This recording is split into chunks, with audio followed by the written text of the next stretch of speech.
Assalamualaikum warahmatullahi wabarakatuh.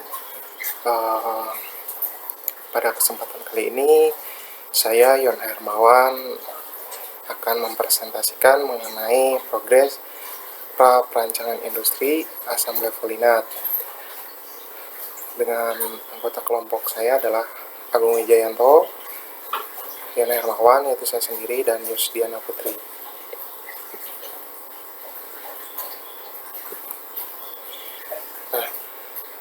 Di Indonesia sendiri, sumber bahan baku yang digunakan untuk memproduksi bahan kimia ini terus berkembang, dan sedikit bahan kimia yang diproduksi berasal dari sumber daya terbarukan. Jadi kebanyakan adalah dari fosil yang tidak bisa diperbaharui.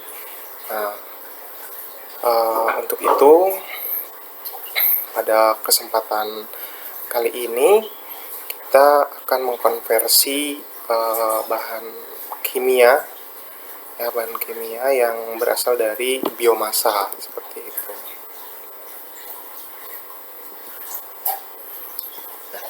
Asam levolinat sendiri adalah dikenal sebagai platform chemical karena dapat memproduksi berbagai senyawa lainnya seperti pentabromolevolinat, asam valeric, metil virolidon, dan lain-lain.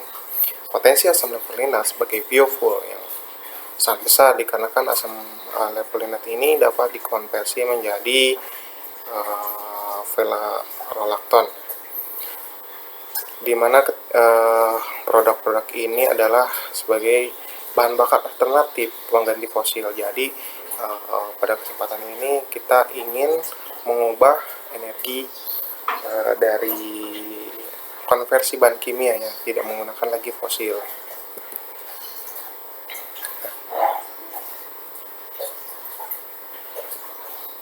Di Indonesia sendiri sebetulnya untuk asam levolinat sendiri belum ada industrinya. Maaf, di sini beberapa perusahaan yang dimana jadi kita pendekatan untuk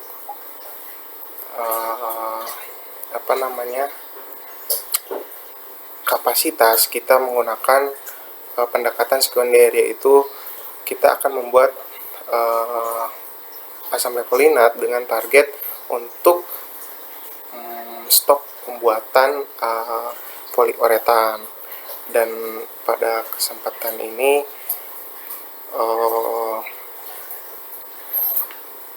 beberapa industri di Indonesia yang memproduksi poliuretan adalah PT Serim Indonesia yang berada di Tangerang, terus Dasa Windu Agung di Jakarta, PT IRC Tangerang, Semonco Semarang, dan Positive Foam Industry. Nah, ketersediaan bahan baku biomasa jerami padi. Jadi pada kesempatan kali ini kita akan membuat bahan kimia asam levolinat yang berasal dari biomasa. Nah, biomasa sendiri kita akan buat dari biomasa jerami padi karena melihat dari bahan baku yang cukup besar di Indonesia, masih banyak lahan pertanian yang menghasilkan limbah dari jerami padi sendiri, yang dimana jerami padi sendiri di Indonesia kebanyakan hanya dibakar, tidak dimanfaatkan untuk produksi lainnya.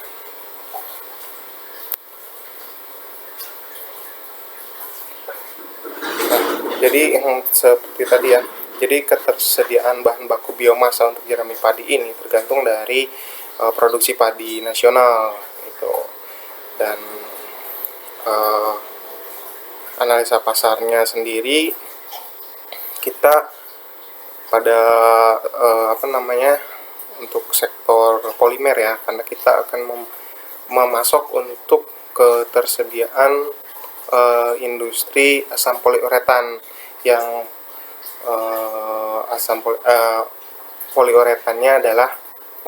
poliuretannya di bidang kasur ya, kayak inox, spring bread, karena kebanyakan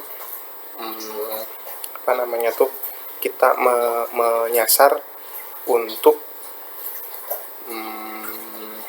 kelas menengah ke bawah, karena selama ini kayak, maaf tadi menyebutkan merek, seperti kasur yang beredar sekarang ini adalah kasur yang berkualitas tinggi, yang dimana kalangan pasarnya adalah kalangan tengah ke atas gitu. Dan baru beberapa kali ini mulailah kita untuk memenuhi kasur untuk tengah ke bawah, kelas menengah ke bawah, dengan cara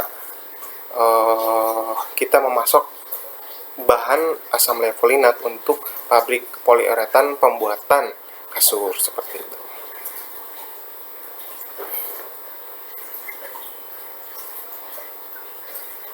Nah, kebutuhan poliuretan di Indonesia ya.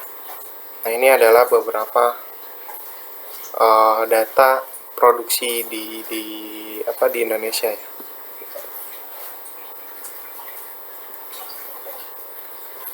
Selanjutnya, nah, untuk penentuan kapasitas, karena kita masih mengalami masalah dalam menganalisa pasar, yang kemarin kita data impor ekspornya semuanya menggunakan poliuretan, padahal seharusnya adalah dimana seperti tadi, ketika kita akan menentukan analisis pasar, berarti kita menentukan pasarnya ada apa tidak, seperti itu kan. Nah, dan pasar yang kita tuju itu apa? Misalkan bahan turunan dari asam levolinat, poliuretan misalkan. Kita akan memasok asam levolinat dengan spek tertentu untuk memasok pabrik poliuretan sendiri, poliuretan yang memenuhi untuk pembuatan kasur seperti itu, dan harusnya seperti itu. Namun kemarin masih dalam proses pencarian, jadi belum mendapatkan data yang maksimal. Dan untuk kapasitas sementara kita berdasarkan dari bahan baku yang ada. Nah, berdasarkan ketersediaan bahan baku jerami padi, ada sekitar 789 juta kilogram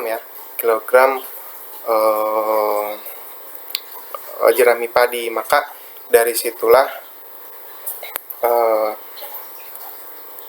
penentuan kapasitas kita menentukan dari jumlah jerami padi. Nah, penentuan lokasi pasokan bahan baku, kita penentuan lokasi itu harus dekat dengan pasokan bahan baku, terus dekat juga dengan pasarnya, terus fasilitas transportasinya mudah atau tidak, terus juga tersedianya utilitas dan tenaga kerja, terus ketersediaan tanah yang cocok, terus dampak lingkungan dan iklim.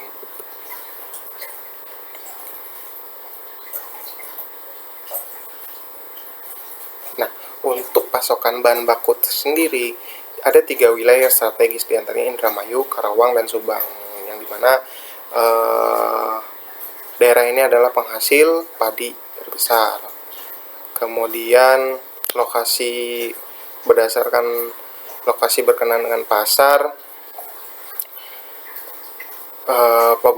Kecamatan Pabuaran Subang dipilih karena target pasar yang akan kami tuju berada pula dekat kawasan sentral industri yang besar, daerah Karawang, Bekasi, juga daerah Tangerang ya. Jadi kita memilih yang di daerah Subang karena dekat dengan industri-industri besar seperti Karawang, Cikarang, Tangerang, Jakarta, dan sebagainya.